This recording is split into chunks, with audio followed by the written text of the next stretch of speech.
Hi hello ನಮಸ್ಕಾರ welcome to my channel ಕತೆಗೂಡು. ಯಾರೆಲ್ಲ ಇನ್ನೂ ನನ್ನ ಚಾನಲ್ ಸಬ್ಸ್ಕ್ರೈಬ್ ಮಾಡಿಲ್ಲ ಪ್ಲೀಸ್ ಸಬ್ಸ್ಕ್ರೈಬ್ ಮಾಡಿ. ಕತೆ ಇಷ್ಟ ಆದಲ್ಲಿ ಲೈಕ್ ಮಾಡಿ, ಶೇರ್ ಮಾಡಿ, ಕಮೆಂಟ್ ಮಾಡಿ ಪ್ರೋತ್ಸಾಹಿಸಿ. ಅರುಣಾನುರಾಗದ 23ನೇ ಅಧ್ಯಾಯವನ್ನು ನಾವೀಗಾಗಲೇ ಓದಿದ್ದೀವಿ. 24ನೇ ಅಧ್ಯಾಯವನ್ನು ಶುರು ಮಾಡೋಣ ಬನ್ನಿ. ಮಂಜುಗಟ್ಟಿದ ಕಣ್ಣಿಂದ ಅರುಣಾಳ ಕಣ್ಣುಗಳನ್ನು ನೋಡಿದ ಸೂರ್ಯನ ಕಣ್ಣಲ್ಲಿ ಹನಿಯಾಗಿ ಜಿನುಗಿತ್ತು ಅಸಹಾಯಕತೆ, ಅಸಹನೆ. ಕನಸಿಗೆ ಬೆದರಿದ್ದ ಸೂರ್ಯ ನಿಜವಾಗಿಯೂ ಅಪಾಯ ಕಾದಿದೆ ನಮ್ಮವರಿಗೆ ಎಂದು ಮನಸಲ್ಲೇ ಮರುಗುತ್ತಾ ಅವ್ರ ಕಾವಲಾಗಿ ನಾನು ನಿಲ್ತೀನಿ, ಅವ್ರು ಒಂದು ಕೂದಲು ಕೊಂಕೋಕ್ಕೂ ಈ ಸೂರ್ಯ ಬಿಡಲ್ಲ ಎಂದು ಫೋಟೋವನ್ನೇ ನೋಡುತ್ತಾ ಕೂತಿದ್ದ ಸೂರ್ಯ. ಕುಳ್ಳ ಗಮನಿಸಿ, ಏನಣ್ಣ ಫಿಗರ್ ಚೆನ್ನಾಗೈತಲ್ವಾ, ನೋಡ್ತಿದ್ರೆ ನೋಡ್ತಾನೇ ಇರಬೇಕನ್ಸುತ್ತೆ ಅಲ್ವಾ, ನಾನು ಬೆಳಗಿಂದ ಎಷ್ಟು ಸರಿ ನೋಡಿದ್ದೀನೋ ಗೊತ್ತಾ, ಫೋಟೋದಲ್ಲೇ ಇಷ್ಟು ಕಿಕ್ ಕೊಡ್ತಾ ಅವಳೆ ಅಂದರೆ ಎದುರಿಗೆ ಬಂದರೆ ಅವನ ಅಜ್ಜಿ ಹೆಂಗಿರಬೇಡ ಎಂದನು ನುಲಿಯುತ್ತ. ತಾನು ದೇವತೆ ಅಂದ್ಕೊಂಡಿರೋ ಹುಡುಗಿ ಬಗ್ಗೆ ಕೆಟ್ಟದಾಗಿ ಮಾತನಾಡಿದ್ದನ್ನು ಸಹಿಸಲಾರದೆ ಸೂರ್ಯನ ಮುಖ ರವ ನರಕದಂತೆ ಕೆಂಡದ ಹಾಗೆ ಕಾದು ಕೆಂಪಿಟ್ಟಿತ್ತು. ಕ್ರೋಧದಿಂದ ಕುಡಿಯಲು ಕೊಟ್ಟಿದ್ದ ಗಾಜಿನ ಲೋಟ ಸೂರ್ಯನ ಕೋಪದ ಬಿಗಿ ಹಿಡಿತಕ್ಕೆ ಪುಡಿ ಪುಡಿಯಾಗಿ ಫಟ್ ಎಂದು ಹೊಡೆದಿತ್ತು. ಗ್ಲಾಸ್ ಹೊಡೆದ ಶಬ್ದಕ್ಕೆ ಎಲ್ಲರೂ ಗಾಬರಿಯಾಗಿ ನೋಡಿದರೆ ಸೂರ್ಯನ ಕೈಯಲ್ಲಿ ರಕ್ತ ಜಿನುಗುತ್ತಿತ್ತು. ಕರಿಯ, ಏನು ಮಾಡಿಕೊಂಡೆ ಗುರು ಎಂದು ಕೈಗೆ ಅಂಟಿರೋ ಗ್ಲಾಸ್ ಪೀಸ್ ಒಂದೊಂದೇ ತೆಗೆಯುತ್ತಿರಲು, ತಮ್ಮು ಏನಾಯ್ತೋ, ಯಾಕೋ ಹೀಗೆ ಮಾಡಿಕೊಂಡೆ ಎಂದು ಎಲ್ಲರೂ ವಿಚಾರಿಸುತ್ತಿರುವಾಗ ಸೂರ್ಯ ಸುಮ್ಮನೆ ಕೂರದೆ ಎಡಗೈ ಚಾಕುವಿಂದ ಕುಳ್ಳನ ಅಂಗೈ ಅರಿದಿದ್ದ. ಈ ಕೃತ್ಯದಿಂದ ಗಾಬರಿಯಾದ ರಮಣ, ಹೇ ಯಾಕೆ ಸೂರ್ಯ, ಏನಾಗಿದೆ ನಿಂಗೆ, ನಮ್ಮ ಹುಡುಗರಿಗೆ ನೀನೇ ಚಾಕು ಹಾಕ್ತಿದ್ಯಾ, ಏನಾಗಿದೆ, ತಲೆಗಿಲೆ ಕೆಟ್ಟಿದ್ಯಾ ಏನು? ರಮಣನನ್ನು ತಳ್ಳಿ ಅವನ ಮಾತಿಗೂ ಗಮನ ಕೊಡದೆ ಕೈ ಹಿಡಿದು ನೋವಲ್ಲಿ ಕೂತಿದ್ದ ಕುಳ್ಳನ ಹಿಡಿದು ಮುಖಕ್ಕೆ ಬಾರಿಸಿದ ಸೂರ್ಯ. ಕುಳ್ಳ ದೂರ ಹೋಗಿ ಟೇಬಲ್ ಮೇಲೆ ಬಿದ್ದು ಗ್ಲಾಸ್ ಟೇಬಲ್ ಪುಡಿಯಾಗಿತ್ತು. ಸೂರ್ಯನ ಉಗ್ರ ರೂಪ ನೋಡಿದ ಎಲ್ಲ ಹುಡುಗರು ಬಿಡಿಸಲು ಎಷ್ಟೇ ಪ್ರಯತ್ನ ಪಟ್ಟರೂ ಸೂರ್ಯ ಮಾತ್ರ ಸಾಕ್ಷಾತ್ ಉಗ್ರ ನರಸಿಂಹನಂತಾಗಿದ್ದ. ಎಲ್ಲರೂ ಬಿಡಿಸಲು ಪ್ರಯತ್ನಿಸುತ್ತಿದ್ದರೆ ಕರಿಯ ಮಾತ್ರ ಬಿಡಿಸುವ ಗೋಜಿಗೆ ಹೋಗದೆ, ಇನ್ನೂ 4 ಬಿಗಿ ಅಣ್ಣ, ಅದಕ್ಕೇನೆ ಫಿಗರ್ ಚೆನ್ನಾಗಿದೆ, ಬೆಳಗಿಂದ ನೋಡ್ತಾನೆ ಇದ್ದೀನಿ ಅಂತ ನಿನ್ನ ಮುಂದೆನೇ ಜೊಲ್ ಸುರಿಸ್ಕೊಂಡು ಹೇಳ್ತಾನೆ ಬಡ್ಡಿ ಮಗ, ಇನ್ನು ಹಾಕು ಹಾಕು ಎನ್ನುತ್ತಾ ಮನಸ್ಸಲ್ಲೇ ಆಕ್ರೋಶ ವ್ಯಕ್ತಪಡಿಸುತ್ತಿದ್ದನು.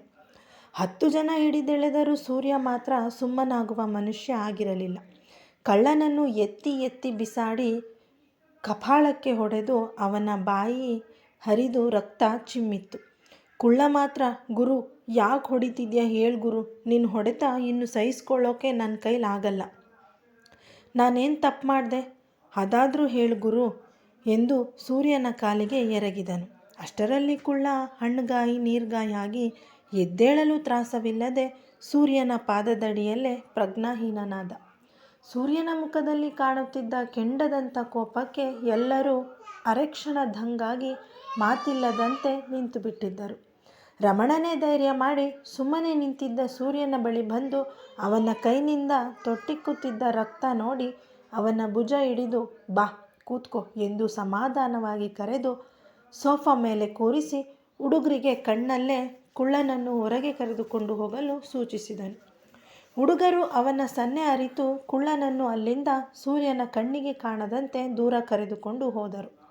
ರಮಣ ರಾಮನನ್ನು ಕೂಗಿ ಮೇಲೆ ಫಸ್ಟ್ ಏಡ್ ಬಾಕ್ಸ್ ಇದೆ, ತಗೊಂಡು ಬಾ ಎಂದು ಕಳುಹಿಸಿದ. ಸೂರ್ಯನಿಗೆ ಕುಡಿಯಲು ನೀರು ಕೊಡುತ್ತಾ, ಯಾಕಿಷ್ಟು ಆವೇಶ, ಅವನು ಏನು ಮಾಡ್ದ ಅಂತ ಅವನಿಗೆ ಹೀಗೆ ಹಿಗ್ಗಾಮುಗ್ಗ ಹೊಡಿಬೇಕಿತ್ತು ಎಂದನು ಬೆನ್ನು ಸವರುತ್ತಾ. ಸೂರ್ಯ ತಿರುಗಿ ರಮಣನ ಮುಖ ನೋಡಲು ಕಣ್ಣು ಕೆಂಪಾಗಿ ಅಗ್ನಿಯಂತೆ ಉರಿಯುವುದನ್ನು ನೋಡಿದ. ರಮಣ ಹೆದರಿ ಸುಮ್ಮನಾದ.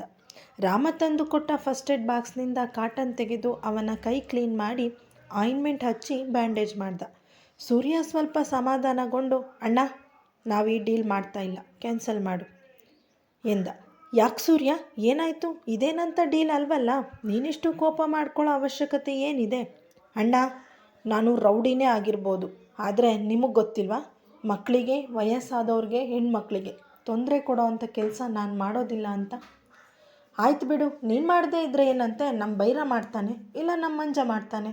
ಅಲ್ಲಿವರೆಗೆ ಅಣ್ಣ ಅಂತ ತಲೆ ತಗ್ಗಿಸಿ ಮಾತಾಡ್ತಿದ್ದ ಸೂರ್ಯ ಕೊಂಚ ಎತ್ತರದ ಧ್ವನಿಯಲ್ಲಿ ರಮಣಿಗೆ ಮುಖಕ್ಕೆ ಮುಖ ಕೊಟ್ಟು ಕೋಪದಲ್ಲಿ ಯಾವನ್ ಮಾಡೋಕ್ಕೂ ಬಿಡಲ್ಲ ಎಂದನು. ಕಣ್ಣಲ್ಲಿ ಕಣ್ಣಿಟ್ಟು ಸಿಟ್ಟಲ್ಲಿ ಎದ್ದು ನಿಂತನು ಸೂರ್ಯ.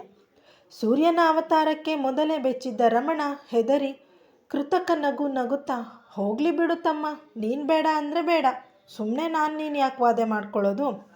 ಈಗಲೇ MLAಗೆ ಫೋನ್ ಮಾಡಿ ಡೀಲ್ ಕ್ಯಾನ್ಸಲ್ ಮಾಡ್ತೀನಿ, ಆಯಿತಾ? ನನಗೆ ನನ್ನ ತಮ್ಮ ಹೇಳಿದ್ಮೇಲೆ ಮುಗೀತು. ಆಯ್ತಲ್ಲ, ಇನ್ಯಾಕೆ ಕೋಪ? ಕಂಟ್ರೋಲ್ ಮಾಡ್ಕೊ, ಬಾ ಸುಧಾರಿಸ್ಕೊ. ಇಲ್ಲ ಅಣ್ಣ, ನಂಗೆ ಇಲ್ಲಿರೋಕ್ಕೆ ಮನಸ್ಸಿಲ್ಲ, ನಾನು ಹೋಗ್ತೀನಿ, ನಿಮಗೆ ನಾಳೆ ಸಿಗ್ತೀನಿ ಎನ್ನುತ್ತಾ ಕರಿಯ ಎಂದು ಹೊರಡಲು ಕಣ್ಣಲ್ಲೇ ಸೂಚಿಸಿದ.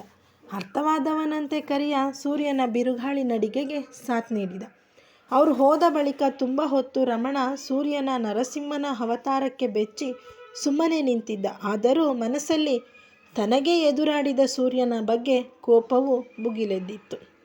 ಕಥೆ ಮುಂದಿನ ಭಾಗದಲ್ಲಿ ಮುಂದುವರಿಯುವುದು. ಧನ್ಯವಾದಗಳು.